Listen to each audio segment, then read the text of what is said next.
अस्सलामु अलैकुम दोस्तों, कैसे हो? उम्मीद है कि सब खैरियत से होंगे। अल्लाह आप लोगों को ऐसे ही खुश रखे। आज का किस्सा आप जरूर सुने, बड़ा ही जबरदस्त है और जिंदगी का एक बहुत बड़ा सबक मिलने वाला है। इसलिए अपनी मसरूफ जिंदगी से चंद मिनट निकालकर आज का किस्सा आप जरूर सुने। पुराने जमाने में एक आबिद था, आबिद यानी इबादत करने वाला। उसके दिल में यह ख्याल आया कि मैं अल्लाह की जियारत करना चाहता हूं, अल्लाह को देखना चाहता हूं, अपने पैदा करने वाले को, अपने परवरदिगार को, अपने रब को मैं बराह रास्त देखना चाहता हूं कि वो कैसा है, कैसा दिखता है। उसके लिए उसने एक मन्नत मानी और 40 दिन का चिल्ला खींचा। 40 दिन का यानी एतिकाफ। वो इतना सख्त एतिकाफ था, इतना सख्त चिल्ला था कि वो दिन को रोजा रखता और रात को क़याम करता, नमाजें पढ़ता, इबादत करते रहता। और इस चिल्ले की वजह से, चिल्ला कशी की वजह से, एतिकाफ की वजह से वो सब लोगों से, दुनिया की हर मखलूक से कट गया और उसका सारा वक्त रोने में गुजरता, आहवजारी में गुजरता। और वो अल्लाह से राज़ो नियाज करता, दुआएं करता कि बस मुझे जियारत हो जाए, या अल्लाह मैं तुझे देखना चाहता हूं, मैं खुदा को देखना चाहता हूं। बहरहाल वक्त गुजरता गया। उसी चिल्ले की 36वीं रात को उस आबिद ने एक आवाज सुनी कि ऐ मेरे बंदे, शाम को 6 बजे तांबे के बाजार में फला तांबे वाले की दुकान पर जाओ और अपने रब की, अपने खुदा की जियारत कर लो, वहां देख लो। अब आबिद को तो क्या चाहिए था, वह हैरान तो हुआ, लेकिन बहरहाल उसको अल्लाह को देखना था, खुदा से मुलाकात करनी थी। तो आबिद जो वक्त बताया गया था 6 बजे, वो मार्केट पहुंच गया। अब मार्केट की गलियों में वो घूमता रहा और उस दुकान को तलाश करता रहा, ढूंढने लगा। वो आबिद कहता है कि मैंने बहुत तलाश किया तो मुझे समझ नहीं आ रहा था कि कौन सी तांबे की दुकान पर मुझे खुदा मिलेगा। उतने में मैंने देखा कि एक बूढ़ी औरत, एक कमजोर औरत, उसके हाथ में एक तांबे की देगची थी, पुरानी सी। वो पकड़े हुए वो हर तांबे की दुकान पर जा रही थी। वो बूढ़ी औरत उस देगची को बेचना चाहती थी और वो जिस भी तांबे की दुकान पर जाती तो वो उस देगची को तोलता और तोल कर कहता कि इसके सिर्फ 4 रियाल मिलेंगे।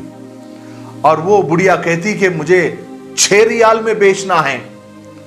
अब कोई भी तांबे की दुकान वाला उस देगची के 4 रियाल से ज्यादा देने को तैयार ही नहीं होता था।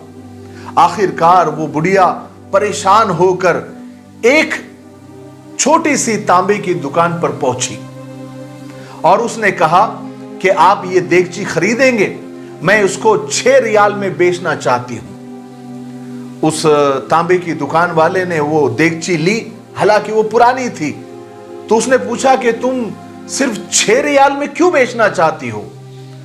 तो उस बूढ़ी औरत ने अपने दिल की बात बताते हुए, अपनी मजबूरी बताते हुए कहा कि मेरा बेटा बीमार है और डॉक्टर ने यह नुस्खा लिख कर दिया है, यानी दवाई लिख कर दी है, और इस दवाई की कीमत 6 रियाल है और मुझे इसको बेचना है। उस तांबे की दुकान वाले ने देगची लेकर कहा कि माँ जी, ये देगची बहुत उम्दा है और बहुत कीमती है, अगर आप बेचना चाहती है तो मैं इसके 25 रियाल दूंगा। वो बूढ़ी औरत बड़ी परेशान हो गई और कहने लगी तुम मेरा मजाक उड़ा रहे हो?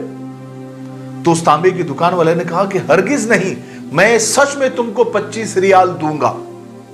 उस तांबे की दुकान वाले ने वो देगची ली और बूढ़ी औरत के हाथ में 25 रियाल रख दिए।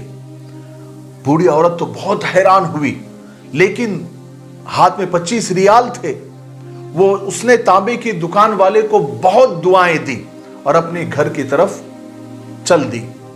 अब ये जो आबिद इबादत करने वाला था, वो कहता है कि मैं ये सब देख रहा था। जब वो बूढ़ी औरत चली गई तो मैंने तांबे की दुकान वाले के पास गया और उससे पूछा कि चचा, लगता है आपको धंधा नहीं आता, आपको कारोबार नहीं आता। बाजार में मैंने उस बुढ़िया को देखा, हर तांबे की दुकान वाला उस देगची को तौलता और तौल कर उसकी कीमत 4 रियाल से ज्यादा किसी ने नहीं लगाई। और आपने उसे 25 रियाल में खरीद लिया। लगता है तुमको धंधा करना नहीं आता, तुमको कारोबार नहीं आता, तुमको बिजनेस नहीं आता। उस तांबे की दुकान वाले बूढ़े ने उस आबिद से कहा कि मेरे भाई, मैंने वो बर्तन नहीं खरीदा है, मैंने वो देगची नहीं खरीदी है, बल्कि मैंने उसके बच्चे की दवाइयों के लिए और उसके नुस्खे के लिए उसे पैसे दिए हैं, उसकी मदद की है, ताकि वो एक हफ्ता भर अपने बच्चे की अच्छे से देखभाल कर सके, उसकी दवाई दारू कर सके। और मैंने ज्यादा कीमत इसलिए भी दी है कि उस बूढ़ी, उस गरीब औरत को, उस कमजोर बूढ़ी औरत को घर के बाकी का सामान बेचने की नौबत ना आए। मैंने उसकी मदद की है।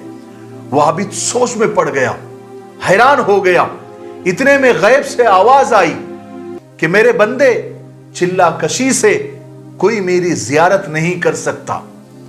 अगर मेरी जियारत करनी है, मुझे देखना है, तो गिरतो हुओं को थाम लो, गरीबों का हाथ पकड़ो, जरूरतमंदों की मदद करो, हम खुद तुम्हारी जियारत को आ जाएंगे।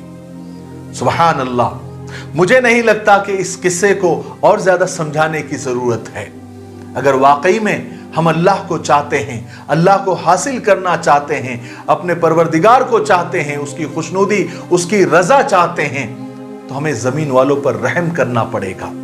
क्योंकि अल्लाह ताला खुद फरमाते हैं कि तुम जमीन वालों पर रहम करो, आसमान वाला तुम पर रहम करेगा।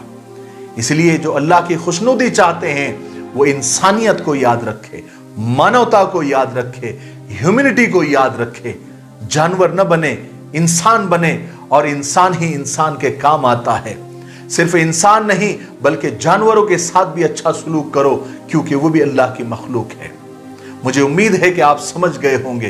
तब तक मेरे लिए, पूरी उम्मत के लिए, पूरी इंसानियत, पूरी मानवता के लिए और हमारे प्यारे मुल्क भारत के लिए और यहाँ की अमन शांति के लिए, तरक्की उन्नति के लिए खूब दुआएं करते रहे। अस्सलामु अलैकुम वरहमतुल्लाहि वबरकातुहू। आसान दीन चैनल को ज़रूर विजिट और सब्सक्राइब करें। लिंक डिस्क्रिप्शन में मौजूद है। इसमें आपको बहुत सारे मसाइल, फ़दाइल, वज़ाइफ और दीन की बेसिक और बुनियादी मालूमात मिलेगी। और आप जो सवालात भेजेंगे संडे कमेंट बॉक्स के नाम से, हम उसको पिक करके आपके जवाबात आपकी खिदमत में पहुंचाएंगे। आप ज़रूर विज़िट करें।